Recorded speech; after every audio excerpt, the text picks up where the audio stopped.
Navsari એલસીબીએ બારતાડ Khanpur road પર કારમાંથી એક દેશી બનાવટી પિસ્તોલ, મેગેઝીન, જીવતા કારતૂસ સાથે એક મહિલા સહિત 4 આરોપીને ઝડપી પાડ્યા હતા।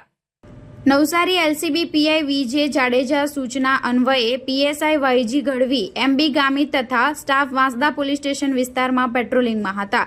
આ દરમિયાન હેડ કોન્સ્ટેબલ અયાઝ મલ્તફ તથા પોલીસ કોન્સ્ટેબલ કિરણભાઈ ભગુભાઈને મળેલી બાતમીના આધારે વાંસદા તાલુકાના બારતાડ ખાનપુર ગામની સીમમાં ગુજરાત સ્ટેટ હાઈવે નંબર 56 વાંસદાથી ધરમપુર જતા નવસારી વલસાડ જિલ્લા બોર્ડર ચેકપોસ્ટના જાહેર રોડ ઉપર વોચ ગોઠવી હતી। દરમિયાન ખોટી નંબર પ્લેટવાળી કાર નંબર MH15HQ6161 જેનો સાચો નંબર MH15JD 6327 આવતા તેને ઊભી રાખી હતી। પોલીસે કારમાં તપાસ કરતા એક લાયસન્સ વગરની દેશી પિસ્તોલ, મેગેઝીન તથા એક કારતૂસ, 16 મોબાઈલ કાર મળી કુલ રૂપિયા 6,58,260ના મુદ્દામાલ સાથે પોલીસે આશિષ ઉર્ફે આશુ યાદવ રહે લક્ષ્મી જ્યોતિ સોસાયટી, જેલ રોડ, થાણા નાસિક રોડ, નાસિક, મૂળ રહે પુણે, વિવેક ગણેશ ઉર્ફે અરુણ કચરુ ઉગાલે રહે ધરસીલ એપાર્ટમેન્ટ નાસિક, રોહિત ઉર્ફે દાદુ રાજેન્દ્ર ભીખાજી સિવદે હાલ રહે વર્ધસીલ એપાર્ટમેન્ટ